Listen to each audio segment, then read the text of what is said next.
Hello friends, welcome to my YouTube channel A to Z इन्फो। दोस्तों, आज हम डिस्कस करेंगे न्यूटन्स लॉज, यानी न्यूटन के जो लॉज हैं उसको हम डिटेल से आज समझेंगे। न्यूटन्स के लॉज से बहुत सारे क्वेश्चंस बन जाते हैं कि न्यूटन जो था ये कहाँ का था, न्यूटन की किताब कौन सी है, न्यूटन्स के कितने लॉज हैं और न्यूटन का जो लॉ होता है वो लॉ है वो किस पे इम्प्लीमेंट होता है। तो ये कह सकते हैं कि एक तरह का जीके का काफ़ी इंपॉर्टेंट पोर्शन है और साइंस ये रिलेटेड है, लेकिन जब जीके का एग्ज़ाम जहाँ कहीं भी होता है वहाँ पे न्यूटन से रिलेटेड क्वेश्चन बन जाता है। जब न्यूटन से रिलेटेड बनता है तो स्पेशली वही बनता है जो ग्रेविटेशन को ग्रेविटेशन लॉ जो है न्यूटन ने दिया, वहीं से क्वेश्चंस बनते हैं। तो आज ये सेशन आप लास्ट तक देखिएगा तो न्यूटन से रिलेटेड आपका कोई भी डाउट नहीं रहेगा। उसके जो लॉज है, थ्योरीज हैं, उसको आप डिटेल से समझिएगा और अच्छे से समझिएगा कि जो न्यूटन्स के 3 लॉज हैं अब वो कहाँ कहाँ इम्प्लीमेंट होते हैं और इजी लैंग्वेज में उसे मैं ये कंपोज किया हूँ। आपको खुद इसे पढ़ सकते हैं। डिस्क्रिप्शन बॉक्स में इसका PDF रीडेबल लिंक मिल जाएगा, वहाँ से भी आप पढ़ सकते हैं। चलिए पढ़ते हैं न्यूटन्स लॉज। न्यूटन ने जो लॉ दिया उससे थोड़ा बेसिक इन्फॉर्मेशन पढ़ते हैं। Theories and laws are the example of development, and many of the great persons spend their whole lives in the search of theories and laws। ये theories या laws जो होता है उससे क्या होता है, एक तरह का ये डेवलपमेंट का एग्जाम्पल माना जाता है। जब कोई थ्योरी कोई इंसान खोज करता है या लॉ को कोई इन्वेंट करता है तो उससे एक तरह का डेवलपमेंट होता है। और जो महान लोग थे उन्होंने ऐसे ही किया कि थ्योरी और लॉज को सर्च में अपनी जो जीवन को उन लोगों ने समर्पित कर दिया इसी के खोज में।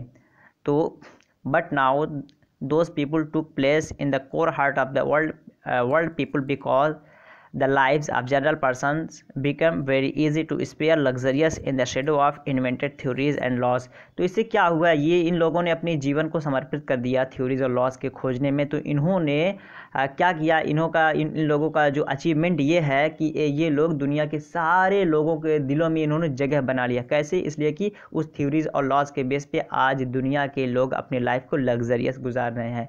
उसी से गाड़ी का इन्वेंशन हो गया, उसी से आपका जो रॉकेट चलता है उसी पे चलता है, या फिर जो भी ग्रेविटेशन के रिसोर्सेज हम तक पहुँचे, ये सारी चीज़ें आसान हो गई। तो न्यूटन ने जो अपना ग्रेविटेशन लॉ दिया था उससे ये आसान हो गई। तो हम कह सकते हैं जितने भी महान लोग हैं उन्होंने अपने लाइफ को सेक्रीफाइस किया तो हमें कुछ ना कुछ दे गए।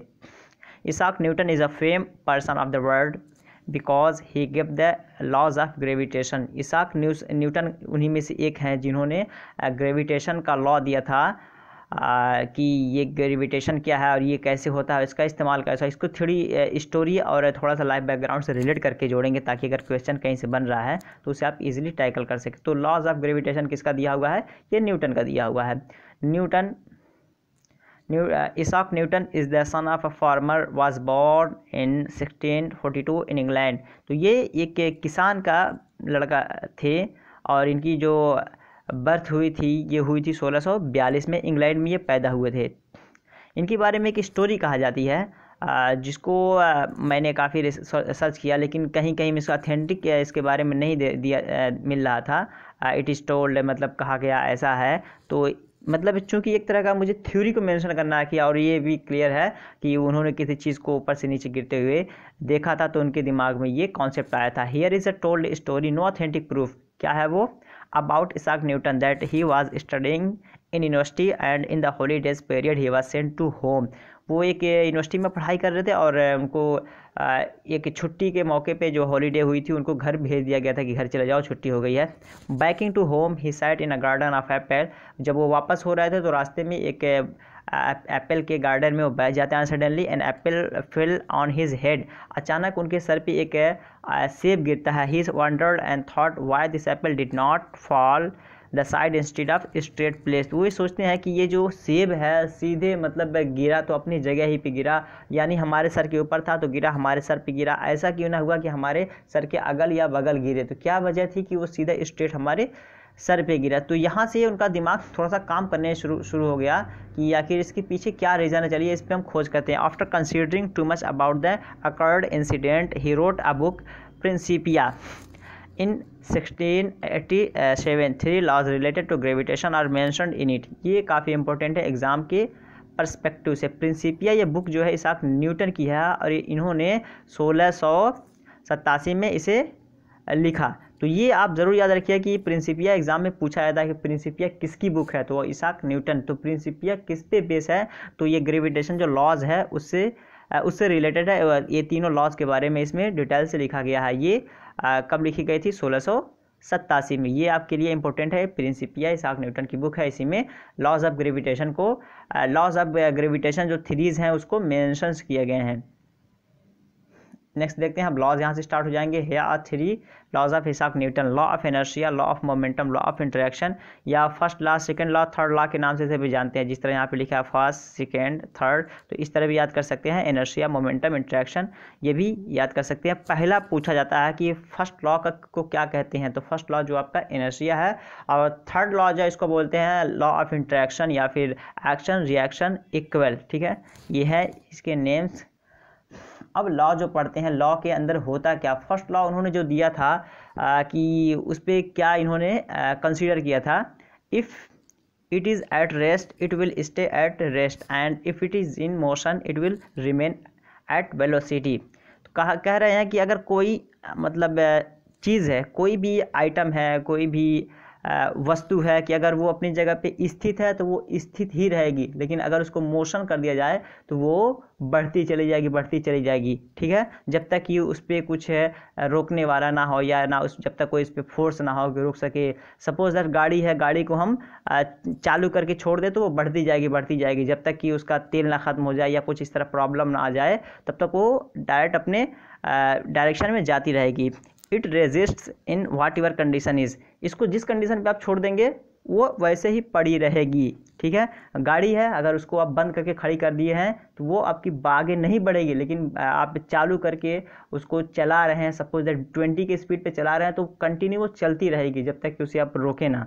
तो ये एक तरह का जो रेस्ट मोड में है तो रेस्ट रहेगा, और अगर मोशन मोड में है तो मोशन रहेगा, वेलोसिटी उसकी मेंटेन रहेगी। It resists in whatever condition is. Suppose a bike is on the road. In the resist speed, the velocity would remain same as it is. And if the uniform motion is changed, the resistance would break down.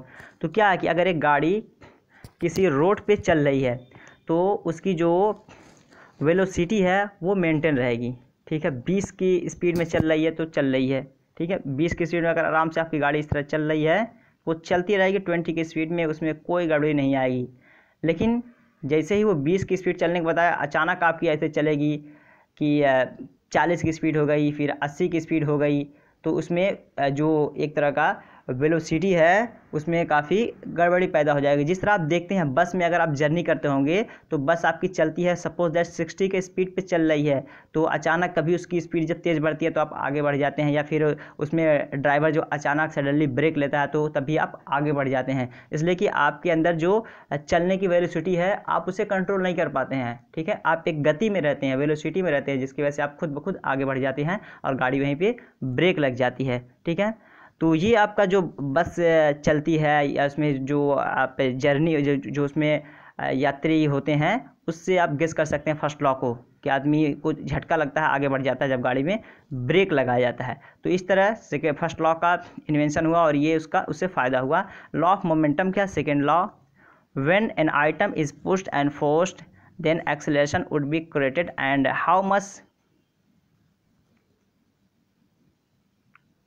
how much fast the force would be, the acceleration would be according to the force।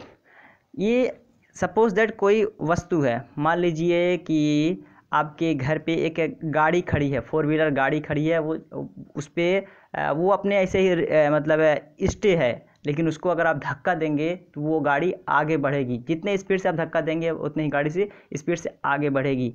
उसी तरह आप एक ball है, ठीक है, ball को जिस तरह आप चलाते हैं, फेंकते हैं, उसी तरह स्पीड में हो जाती है। जितनी स्पीड में आप बॉल को फेंकेंगे उतनी ही स्पीड में वो जाएगी। तो एक तरह का ये कह सकते हैं जितने बल के साथ आप फेंकेंगे उतने ही बल के साथ वो आपका जाएगा। आगे एग्जांपल भी मैंने लिखा है वो समझ में आएगा। For example, you are driving a bike and your bike is in the speed of 20 kilometre and you want to drive your bike on 40 kilometre, you have to force your acceleration as you want. Suppose that कि आप bike चला रहे हैं, आपकी bike जो चल रही है वो 20 किलोमीटर यानी 20 की स्पीड से चल रही है, और आप ये सोच रहे हैं कि आप और तेज़ चलें और 40 की स्पीड पे पहुंच जाएं, तो आपको क्या करना पड़ेगा, एक्सीलेटर आपको लेना पड़ेगा। ठीक है, तो एक्सीलेटर को आप क्या करेंगे, फोर्स करेंगे, एक्सीलेटर को आप पुश करेंगे। तो एक्सीलेटर को जितना आप पुश करेंगे आपकी गाड़ी उतनी ही भागेगी। तो यही है, जितना बॉल को आप तेज़ फेंकेंगे उसके अंदर उतना ही एक्सीलरेशन पैदा होगा, जितना गाड़ी को आप एक्सीलेटर को लेंगे उतनी ही गाड़ी आपकी तेज़ बढ़ेगी। तो लॉ ऑफ मोमेंटम जो है, लॉ ऑफ मोमेंटम कह सकते हैं कि एक तरह की हरकत पैदा करना, उसमें एक तरह की स्पीड पैदा करना। जितना स्पीड आप उसे देंगे उतने ही स्पीड से वो काम करेगा। ये गाड़ी चलाने का एग्जाम्पल और आज एक कॉमन है, और जो गाड़ी चलती है एक्सीलेटर पे, ये न्यूटन के सेकेंड लॉ पे बेस है। गाड़ी के एक्सीलेटर जितना हम लेते हैं गाड़ी उतनी ही हमारी तेज़ भागती है। तो ठीक है, न्यूटन का सेकेंड लॉ के आप दिमाग में रख सकते हैं कि ये जो गाड़ी चलती है उस पर हमारा ये बेस होता है। How much you would force your acceleration your bike would run in the same speed of acceleration. जितना आप फोर्स करेंगे एक्सीलेटर को उतने ही स्पीड से आप गाड़ी भागेगी। ऐसा नहीं कि आप 20 पे हैं, 20 की स्पीड से चल रहे हैं और अपना एक्सीलेटर आप 40 पे कर दिए तो स्पीड 20 ही की रहेगी। नहीं, अगर एक्सीलेटर आप 40 पे ले आ रहे हैं तो 40 की स्पीड गाड़ी आपको देगी। तो ये है आपके दो एग्जाम्पल्स, और ये एग्जाम्पल्स काफ़ी ईजी हैं, अगर आप इसे याद कर रहे हैं तो काफ़ी फ़ायदा होगा। लॉ ऑफ इंटरेक्शन, ये थर्ड लॉ है, ये काफ़ी यूज़फुल है और इस पर बहुत सारी चीज़ों को इन्वेंट भी किया गया। Every action has the equal and opposite reaction. इसमें क्या होता है, जो भी एक्शन होगा उसका एक्शन रिएक्शन दोनों अपोजिट होगा। रिएक्शन मतलब जितना एक्शन होगा उसका रिएक्शन भी उसी तरह होगा। Such as in how much speed and force you throw the ball on the wall. Suppose that एक बॉल लिए हैं, ठीक है, किसी दीवार के नीचे आप खड़े हैं और उस आप बॉल को दीवार पे तेज़ से मार रहे हैं, तेज़ी से मार रहे हैं। जितना तेज़ी से आप मारेंगे वो बॉल उतने ही स्पीड के साथ आपके पास आएगा। ठीक है, तो ये क्या हुआ, जितना आप एक्शन कर रहे हैं वो दीवार भी उतना ही रिएक्शन कर रहा है। सपोज दैट आप 20 की स्पीड से मार रहे हैं तो वो बॉल उतने ही 20 की स्पीड से आपके पास रिटर्न आ जाएगा। The ball would come back in same speed and force, so that this is called action and reaction equal. इसी वजह से इसको क्या कहते हैं, एक्शन रिएक्शन इक्वल।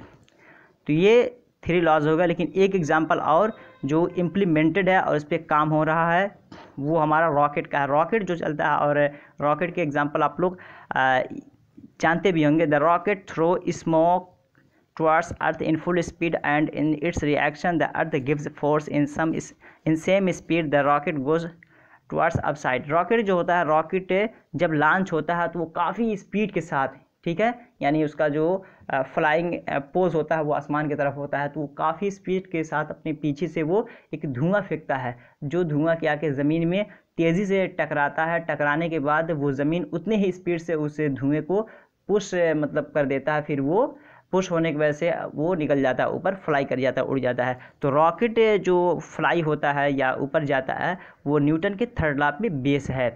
तो आपका मोटरसाइकिल का स्पीड बढ़ना है, ये न्यूटन के सेकंड लॉ है, और रॉकेट जो है न्यूटन का फर्स्ट लॉ है। या हमको जो पता चला कि जो हम बस में बैठ के चलते हैं 20 या 40 की स्पीड में चल रहे हैं, ड्राइवर सडनली उसको ब्रेक लेके 20 की स्पीड में करता है तो हम आगे बढ़ जाते हैं, यह न्यूटन का फर्स्ट लॉ है।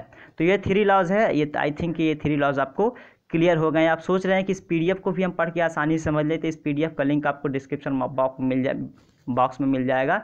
ब्लॉगर फॉर PDF के नाम से मिलेगा, वहाँ जाएंगे तो ये PDF ईजिली वहाँ से आप एक्सेस कर सकते हैं, पढ़ सकते हैं आराम से बैठ के। इसके अलावा बहुत सारे ऐसे थ्योरीज हैं जो मैंने वहाँ पे पोस्ट किया है, उन तमाम को पढ़ेंगे तो अच्छा होगा। और ज़रूर पढ़िएगा इस PDF को, इसलिए कि कॉन्सेप्ट्स आपको क्लियर हो जाएंगे, अपने सामने रख के आप इसे पढ़ सकते हैं। This is the main theory and law of Newton because he got idea just seeing the current situation and the person should take action just seeing the incident because great personality.